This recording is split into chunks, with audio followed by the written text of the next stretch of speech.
সেইদিনা আৰু জমনি এটা হ'ল, শ্বেয়াৰ কৰিব বিচাৰিছোঁ সকলোকে। আমাৰ সন্তোষ গ্ৰুপৰ ইয়াত সকলোৱে জানে ইয়াত পোকৰ ধৰা ছিষ্টেম নাই। আমি য'ত আছিলোঁ, গাঁওখনত আছিলোঁ আমি, নিজনিৰ পৰা 1 ঘণ্টাৰ ৰাস্তা। গাঁৱৰ ভিতৰত মানুহ নাই, একেবাৰে কম। 4টামান কটেজ আছে। আমাৰ গাইডৰ এটা কটেজ আছে তাত ধুনীয়া, তাত আমি থাকিলোঁ। খোৱা বোৱা লৈ যাওঁ ইয়াৰ পৰা, তাতে খাওঁ।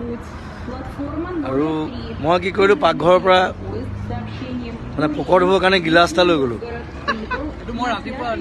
ৰাতিপুৱা গিলাচটো আনি থৈছিলে, মই নাচালোঁ প্লাষ্টিকৰ গিলাচ, বোলো পোকৰ ধুবলৈ কিবা এটা লাগিব তাত।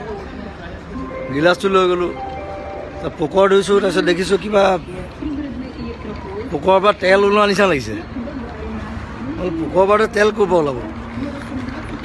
পিছত গম পালোঁ সেইটো আমাৰ শ্ৰমিকে মানে অমলেট বনাবৰ কাৰণে বাটাৰ আনি থৈছিলে। গিলাচটোত বাটাৰ আছিলে, মই নাজানো। চ' ৰাছিয়ালৈ আহি মানে প্ৰথমবাৰ বাটাৰেদি পোকৰ ধুইছোঁ মই।